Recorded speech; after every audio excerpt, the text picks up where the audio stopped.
नमस्कार, स्वागत है आप सभी का। आप देख रहे हैं खबर दोपहर। मैं हूं प्रीति सिंह। शुरुआत सुर्खियों के साथ।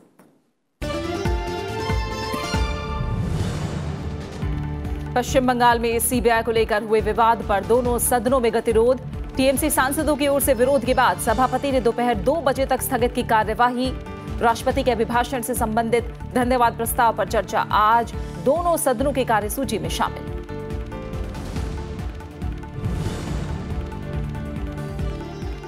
सीबीआई मुद्दे पर लोकसभा में गृह मंत्री राजनाथ सिंह का बयान। राज्य सरकारों से जांच एजेंसियों के काम में बाधा नहीं डालने की अपील। पश्चिम बंगाल के राज्यपाल से की बात कर मांगी रिपोर्ट। टीएमसी ने केंद्र पर सीबीआई के दुरुपयोग का लगाया आरोप।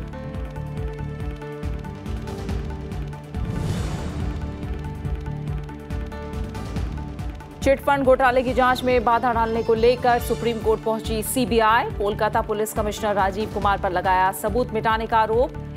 कोर्ट ने जांच एजेंसी से मांगे सबूत। कल होगी मामले की सुनवाई।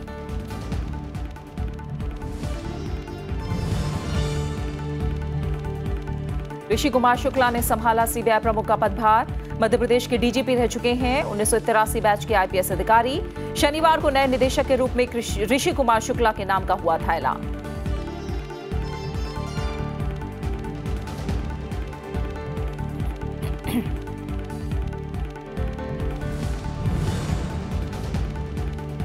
दिव्य कुंभ में दूसरा शाही स्नान जारी। मौनी अमावस्या के मौके पर प्रयागराज में श्रद्धालु लगा रहे हैं आस्था की डुबकी। सुरक्षा के पुख्ता इंतजाम।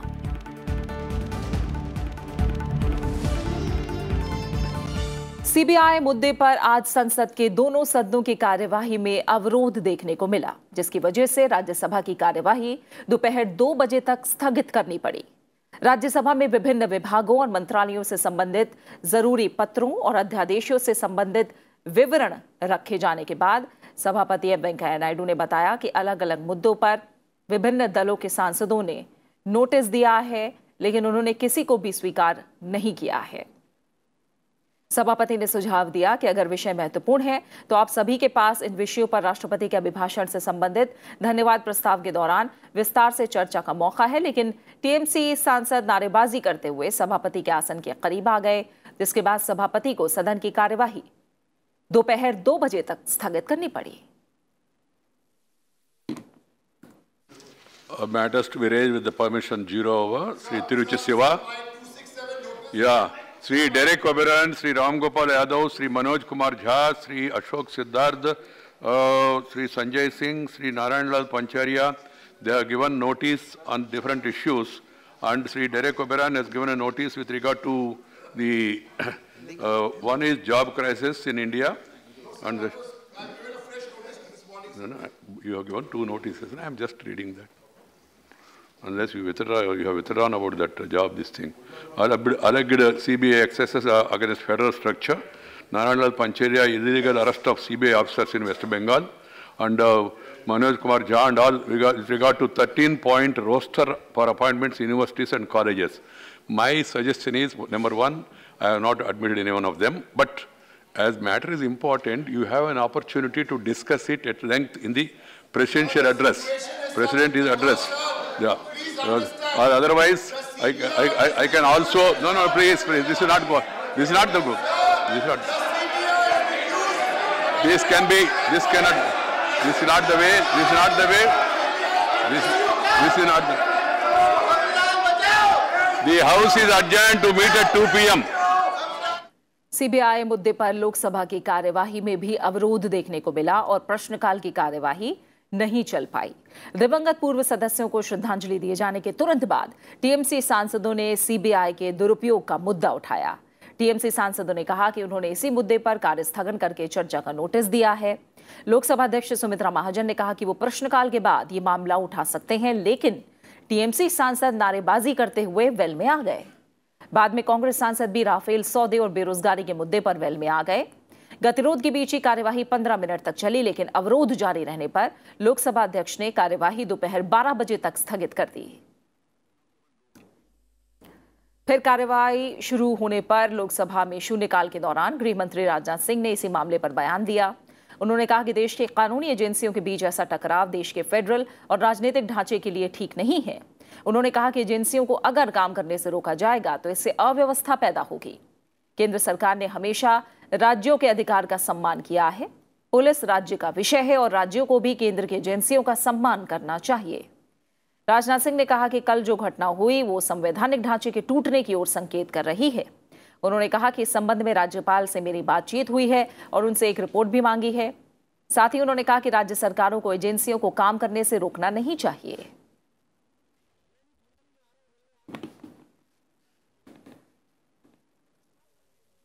इस तरह का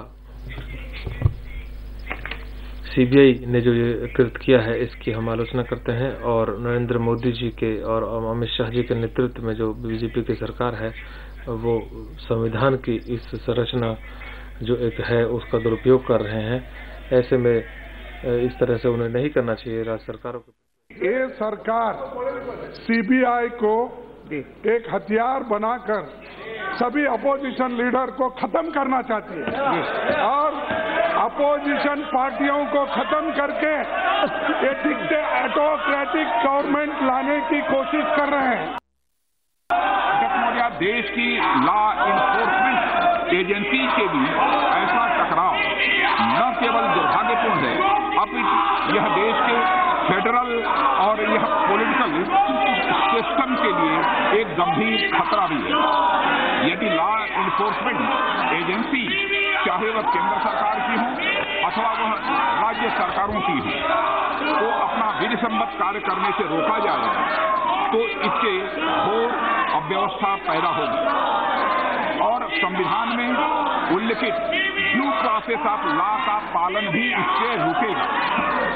संविधान में पुलिस और पब्लिक ऑर्डर यह राज्य के सब्जेक्ट है और हम केंद्र सरकार में इस संबंध में राज्यों के अधिकार का सम्मान भी करते हैं तथा संविधान ने केंद्र सरकार को यह जिम्मेदारी सौंपी हुई है कि वह इस बात को सुनिश्चित करे कि देश का शासन संवैधानिक व्यवस्थाओं के अनुसार चलाया जाए।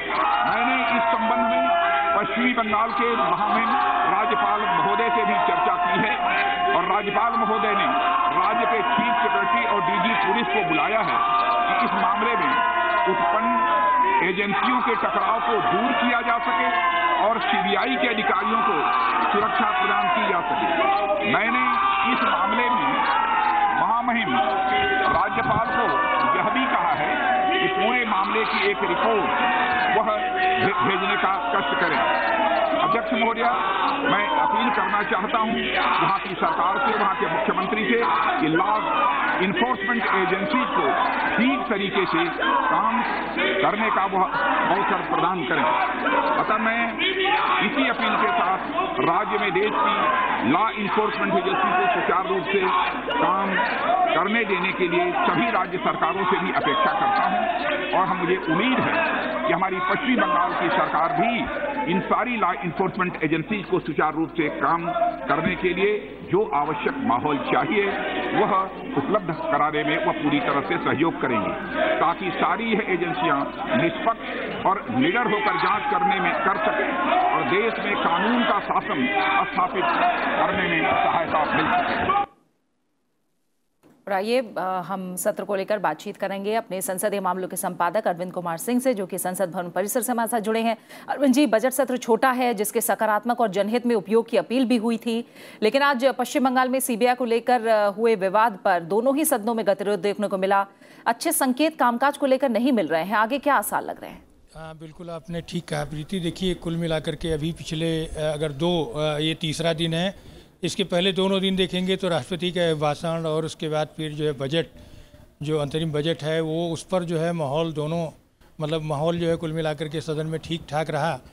और आज जो है जिस तरह से पश्चिम बंगाल में घटना घटी है उसका असर दोनों सदनों पर देखने को मिला है और जिस तरह के अवरोध दिख रहे हैं उसको देखते हुए ये बात थोड़ा ये कहना मुश्किल है, क्योंकि सरकार और सभापति जी भी, लोकसभा अध्यक्ष भी लगातार एक कोशिश कर रहे हैं कि सदन ठीक से चले, क्योंकि अभी तत्काल देखिए जो है राष्ट्रपति जी के अभिभाषण पर जो है धन्यवाद प्रस्ताव को लेकर के उसमें चर्चा भी होनी है और ये बड़ा महत्वपूर्ण एक संसदीय कृत्य है, गरिमामयी कृत्य है, जिसको लेकर के जिसमें सांसद अगर चाहें तो पूरे राष्ट्रीय अंतर्राष्ट्रीय किसी भी मुद्दे पर चर्चा कर सकते हैं। जैसे कि चेयरमैन साहब ने सुबह ही कहा कि जो नोटिस उन्होंने रिजेक्ट किया, उन्होंने कहा कि अगर आप लोग चाहें तो ये सारे मसलों को अपने संभाषण में रख सकते हैं, लेकिन काफ़ी आंदोलित रहा। आप 2 बजे के बाद देखिए क्या स्थिति होती है, क्योंकि लोकसभा में भी आपने देखा कि होम मिनिस्टर ने बहुत कैटेगरिकली ये बात कही कि जो है ये पहली बार इस तरह की घटना घटी है और दोनों एजेंसियों को, मतलब चाहे वो स्टेट हो या जो है सेंटर हो, इनमें दोनों जो लॉ इन्फोर्समेंट एजेंसीज हैं इनको एक दूसरे के प्रति सम्मान करना चाहिए। लेकिन ये जो घटना घटी है दुर्भाग्यपूर्ण है। बंगाल के राज्यपाल से जो है किस तरह की रिपोर्ट आती है और इसके बाद सुप्रीम कोर्ट क्या करता है, मुझे लगता है कि उसके बाद कल जो है क्या किस तरह का संकेत मिलता है प्रीति, उस पर डिपेंड करेगा कि हाउस किस तरह चल पाएगा जो है। बिल्कुल, बहुत बहुत शुक्रिया अरविंद जी इस जानकारी को फिलहाल हम तक पहुंचाने के लिए, इस बातचीत के लिए आपका। और रविवार शाम कोलकाता के पुलिस कमिश्नर राजीव कुमार के घर छापा मारने पहुंची सीबीआई की टीम के अफसरों को कोलकाता की पुलिस ने ही पकड़ लिया, जिसके बाद केंद्र और पश्चिम बंगाल की सरकार के बीच तनातनी बढ़ गई है। आज सुबह गृह मंत्री राजनाथ सिंह ने पश्चिम बंगाल के राज्यपाल केसरीनाथ त्रिपाठी से बातचीत की, जिसके बाद राज्यपाल ने चीफ सेक्रेटरी और डीजीपी को समन किया है। कहा जा रहा है कि गृह मंत्रालय ने इस पूरे मसले पर पश्चिम बंगाल की ममता बनर्जी सरकार से रिपोर्ट तलब की है। गृह मंत्रालय ने जांच में बाधा डालने पर आईपीएस अफसर के रोल पर सवाल खड़े किए हैं। बंगाल में जो हो रहा है वो अद्भुत है, अभूतपूर्व है और देश में ऐसा कभी नहीं हुआ कि जांच के लिए आए सीबीआई के अधिकारियों को हिरासत में ले लिया, यह आज तक कभी नहीं हुआ है। यह जांच रुकवाने का प्रयास है, यह लोकतंत्र की हत्या है। हम पूछना चाहते ममता आखिर किसको बचाना चाहती, धरने पर क्यों बैठी है? पश्चिम बंगाल की ममता बनर्जी सरकार के खिलाफ सीबीआई की अर्जी पर सुप्रीम कोर्ट में अब मंगलवार को सुनवाई होगी। सुप्रीम कोर्ट में सोमवार को सीबीआई की तरफ से additional solicitor general Tushar Mehta ने कहा कि कोलकाता के पुलिस कमिश्नर राजीव कुमार को 4 बार समन भेजा गया था। सुप्रीम कोर्ट में सीबीआई ने 2 अर्जी दायर की हैं, एक कोर्ट की अवमानना के लिए और दूसरी कोर्ट की तरफ से निर्देश के लिए।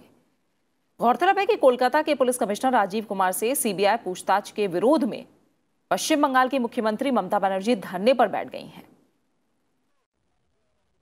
ऋषि कुमार शुक्ला ने नए सीबीआई डायरेक्टर के रूप में कार्यभार ग्रहण कर लिया है। प्रधानमंत्री की अध्यक्षता वाली चयन समिति ने शनिवार को ऋषि कुमार शुक्ला को नया सीबीआई चीफ बनाया था। ऋषि कुमार शुक्ला की नियुक्ति 2 साल के लिए की गई है। इससे पहले वो मध्य प्रदेश के डीजीपी समेत अन्य पदों पर भी रह चुके हैं। ऋषि कुमार शुक्ला 1983 बैच के आईपीएस अधिकारी हैं। आलोक वर्मा को पद से हटाए जाने के बाद से नए सीबीआई डायरेक्टर की तलाश हो रही थी। ऋषि कुमार शुक्ला की शुरुआती पोस्टिंग सीएसपी रायपुर के तौर पर हुई। वो दमोह, शिवपुरी और मंदसौर जिले के एसपी रहे हैं और उन्होंने 2009 से 2012 तक मध्य प्रदेश में एडीजी इंटेलिजेंस की जिम्मेदारी भी संभाली है। खबरें जारी है, लौट रहे हैं एक छोटे से ब्रेक के बाद।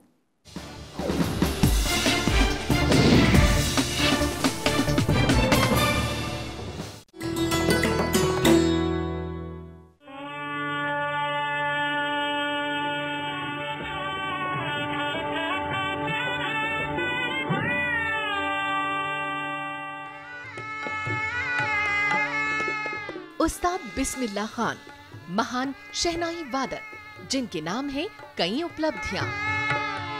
कांस कलो महोत्सव में शहनाई वादन को दी नई बुलंदियां। आजादी के पहले जश्न में लाल किले से गूंजी उनकी शहनाई और फिर गणतंत्र दिवस पर भी उस्ताद ने बेमिसाल धुनें सुनाई। भारत रत्न के रूप में उन्हें मिला देश का सबसे बड़ा नागरिक सम्मान।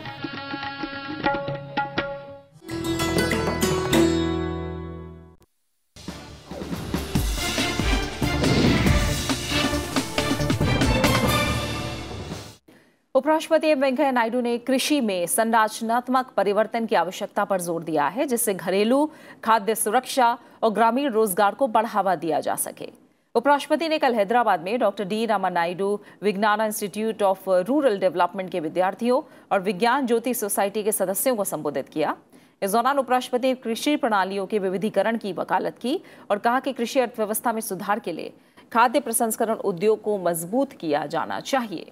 उपराष्ट्रपति ने कहा कि हम हर उच्च शिक्षण संस्थान में कौशल आधारित प्रशिक्षण प्रदान करने का उपयुक्त माहौल तैयार करके अपने विद्यार्थियों को नौकरी मांगने वाले के बजाय नौकरी प्रदान करने वाला बना सकते हैं। प्रधानमंत्री नरेंद्र मोदी ने कल जम्मू कश्मीर के तीनों क्षेत्रों लद्दाख, कश्मीर और जम्मू में कई विकास परियोजनाओं की आधारशिला रखी।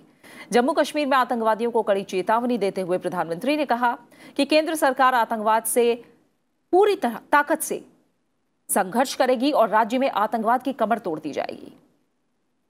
श्रीनगर में अखिल भारतीय आयुर्विज्ञान संस्थान यानी एम्स सहित कुछ परियोजनाओं की आधारशिला रखने और कई परियोजनाओं का उद्घाटन करने के बाद प्रधानमंत्री ने कहा कि सर्जिकल स्ट्राइक से भारत ने आतंकवाद के खिलाफ अपनी रणनीति का खुलासा कर दिया है। इस मौके पर उन्होंने जम्मू कश्मीर के हीरो शहीद नजीर अहमद वाणी, शहीद मोहम्मद औरंगजेब को भी याद किया। पूरा देश निर्दोष निहत थे कश्मीरी बेटे बेटियों की हत्या होते देखकर आक्रोश में है, सिर्फ इसलिए कि वो नौजवान शांति चाहते हैं, जीना चाहते हैं, उन्हें आतंकवाद का शिकार बनाया जा रहा है। यही यहां के आतंकवाद की सच्चाई है। मैं आज आपको, जम्मू कश्मीर के नौजवानों को और पूरे देश को यह विश्वास दिलाता हूं, इस आतंक का पूरी ताकत से मुकाबला किया जाएगा। हर आतंकी को मुंह तोड़ जवाब दिया जाएगा। सर्जिकल स्ट्राइक करके हम पूरी दुनिया को बता चुके हैं कि अब भारत की नई नीति और नई रीति क्या होती है। हम जम्मू कश्मीर में भी आतंकवाद की कमर तोड़ करके ही रहेंगे। जम्मू कश्मीर का विकास, यहां के लोगों का विकास, यह हमारी प्राथमिकता है और हमेशा रहेगी। प्रधानमंत्री ने कहा कि जम्मू कश्मीर का युवा शांति और विकास चाहता है। प्रधानमंत्री ने कहा कि केंद्र सरकार राज्य के तीनों क्षेत्रों के समान सामाजिक और आर्थिक विकास के लिए प्रतिबद्ध है। उन्होंने कहा कि राज्य में राजनीतिक स्थिरता स्थापित करने के साथ साथ सामाजिक और सांस्कृतिक वातावरण बहाल कराने और सामान्य हालातों को शांति में लाने के लिए ठोस उपाय जारी रखे जाएंगे। उन्होंने युवाओं से शिक्षा के क्षेत्र में उत्कृष्टता, कौशल विकास और देश की तेजी से बढ़ती अर्थव्यवस्था के लाभों का फायदा उठाते हुए विकास की राह पर अग्रसर होने का आह्वान किया। प्रधानमंत्री ने कहा कि कश्मीरी पंडितों के लिए कश्मीर में वैकल्पिक आवास का विस्तार किया जा रहा है। साथियों, इसी कश्मीरियत का तकाजा है कि हिंसा के दौर में जिन कश्मीरी पंडित बहन भाइयों को यहां से अपना घर, अपनी जमीन, अपने पूर्वजों की यादों को छोड़कर जाना पड़ा है, उनको पूरे सम्मान से यहां बसाया जाए। प्रधानमंत्री विकास पैकेज के जरिए हम इसके लिए कोशिश कर रहे हैं। राज्य प्रशासन ने वेसू और शेखपुरा में ट्रांजिट आवास बनाने शुरू कर दिए हैं। दक्षिण एशिया में कला से जुड़ी गतिविधियों को बढ़ावा देने और कला के साथ व्यवसाय को जोड़कर इसे नई दिशा देने के क्रम में 10 साल पहले शुरू हुआ इंडिया आर्ट फेयर अब अपनी विशिष्ट पहचान बना चुका है। राजधानी में रविवार को इस 4 दिवसीय मेले का समापन हुआ।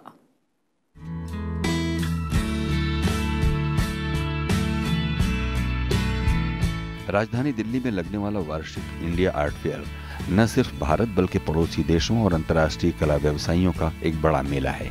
यहाँ प्रदर्शित कलाकृतियों में समकालीन कला गतिविधियों और प्रयोगों की झलक तो मिलती ही है, साथ ही साथ अच्छे दामों पर बिकने वाली कलाकृतियों से कला व्यवसायियों में भी खासा उत्साह रहता है।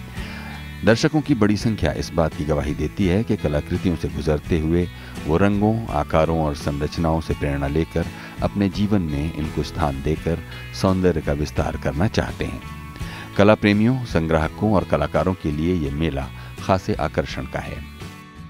एक ये समय ऐसा होता है जिस समय हम सबको मिल लेते हैं, बाहर से जितने भी artist, buyers, collectors, galleries, curators. So it is like for us it is like a space when we actually wait for this to happen.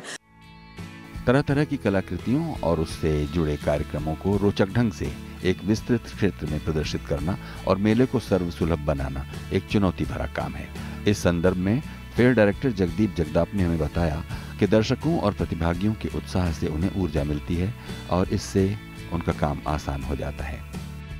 Yeah, some people come to buy, and as you can see around you, many people come to look, particularly young people, to look and learn. And so if that then results in them either using their own creativity or wanting to work in the sector as a possible profession for them, then I think that's a good thing. We're based in London and Berlin, and this is the second time we're exhibiting here at the art fair. Yeah, we've been able to facilitate like really good business here, and this year around we wanted to like deepen our relationships. Local और international art business के लिए India art fair एक ऐसा स्थान है जहां कला के रचनात्मक पक्ष को व्यवसाय के साथ बड़ी कामयाबी से मिलाया गया है। युवा कलाकारों के लिए इसका हिस्सा बनना एक सपना है, तो दूसरी ओर स्थापित कलाकारों को अच्छी कीमत और व्यवसाय के मौके मिलते हैं। इरफान, राज्यसभा टीवी। प्रयागराज में कुंभ मेले में मौनी अमावस्या के अवसर पर आज दूसरे और सबसे महत्वपूर्ण शाही स्नान किया जा रहा है। स्नान के लिए 1 करोड़ से ज्यादा श्रद्धालु कुंभ नगरी में हैं। आज हो रहे सोमवती मौनी अमावस्या पर दूसरे शाही स्नान में सुरक्षा के लिए 20,000 से ज्यादा जवानों को तैनात किया गया है। इंटीग्रेटेड कंट्रोल और कमांड सेंटर के साथ मेला क्षेत्र और शहर के विभिन्न हिस्सों में 1400 से ज्यादा सीसीटीवी कैमरे हर आने जाने वाले पर पैनी निगाह रख रहे हैं। किसी भी स्थिति से निपटने के लिए एनडीआरएफ और एसडीआरएफ की कुल 12 टीमें और केंद्रीय सशस्त्र अर्धसैनिक बलों की 37 कंपनियों को मेला क्षेत्र में तैनात किया गया है। भीड़ के भारी दबाव को देखते हुए पवित्र अक्षय वट और सरस्वती कूप के दर्शन को आज से ही 3 दिनों के लिए बंद किया गया है।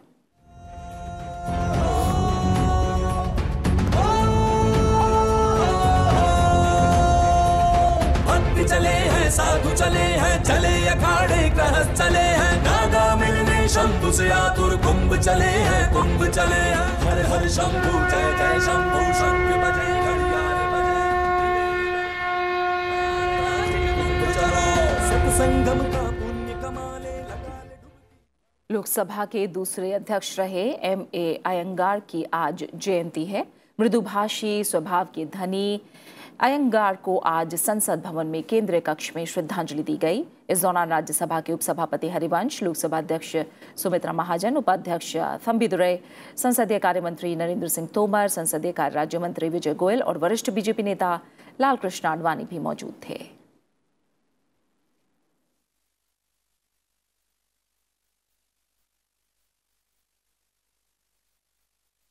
फरीदाबाद में प्रतिवर्ष लगने वाला इंटरनेशनल सूरजकुंड क्राफ्ट मेला 1 फरवरी से शुरू हो चुका है।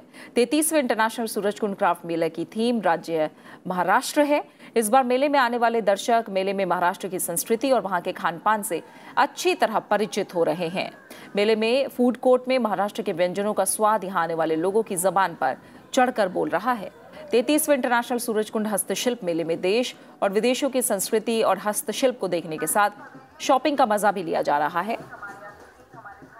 इस मेले में आने वाले दर्शकों की तादाद को ध्यान में रखते हुए रोजाना देसी विदेशी कलाकारों द्वारा प्रस्तुतियां दी जा रही हैं, जिसे दर्शकों का भरपूर प्यार मिल रहा है और ये मेला 17 फरवरी तक चलेगा।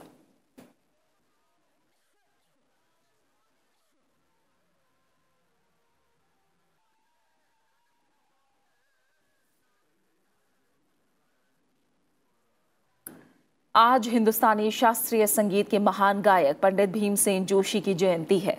किराना घराने की परंपरा के संवाहक रहे पंडित जोशी ने ख्याल गायकी को एक अलग मुकाम पर पहुंचाया। राग भैरव और भीम पलासी में उनकी बंदिशें सुनकर दर्शक भाव विभोर हो जाते हैं।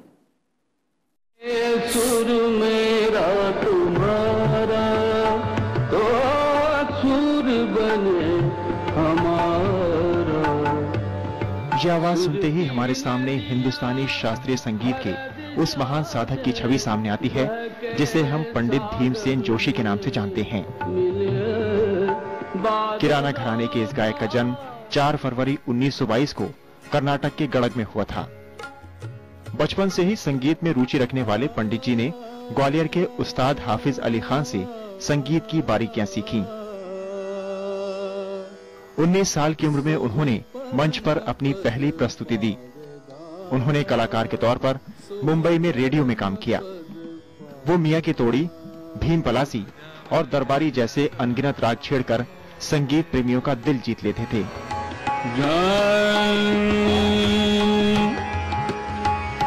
उन्हें ख्याल गायन के साथ साथ ठुमरी और भजन गायकी में भी महारत हासिल थी। हिंदी और कर्नाटक भाषा में पंडित जी ने कई भजन गाए। काया नहीं तेरी नहीं तेरी, काया नहीं तेरी। साहित्य में अमूल्य योगदान के लिए 2008 में उन्हें देश के सर्वोच्च नागरिक सम्मान भारत रत्न से नवाजा गया। Bureau report, Rajya Sabha TV.